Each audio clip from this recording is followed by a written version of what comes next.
Hello guys, তোমাদের জন্য নিয়ে এলাম একটা বরবটি দিয়ে নতুন রেসিপি।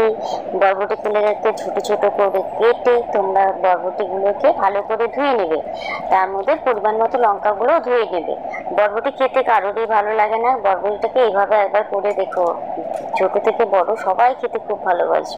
তারপরে বরবটিগুলো আমরা ভালো করে সেদ্ধ করে নেব।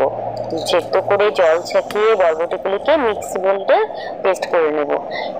এখানে আমরা বরবটির জন্য বরবটি পেস্ট, পেঁয়াজ কুচি, রসুন সবকিছু নিয়ে নিলাম যা যা লাগবে। এবার একটা কড়াইতে আমরা ভালো করে কড়াইটাকে গরম করে সর্ষের তেল দিয়ে দিলাম। তার মধ্যে তেলটা ভালো করে গরম হয়ে যাওয়ার পরে তার মধ্যে কয়েকটা আমরা শুকনো লঙ্কা ফোড়ন দিয়ে দেবো। শুকনো লঙ্কাটা ভালো করে আমরা ভাজা হয়ে গেলে আমরা তার মধ্যে কালো জিরে দিয়ে দেবো।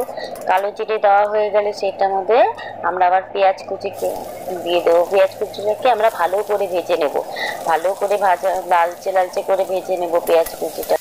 পেঁয়াজের টুকরোগুলো ভালো করে লালচে করে ভাজার পর তার মধ্যে আমরা কিছুটা রসুন দিয়ে দেবো। আগে থেকে রসুন কেটে করে রাখা, সেটা রসুনটা দিয়ে রসুনটাকেও ভেজে নেব। এরপর পরিমাণ মতো হলুদ, নুন দিয়ে ভালো করে নাড়িয়ে নেব।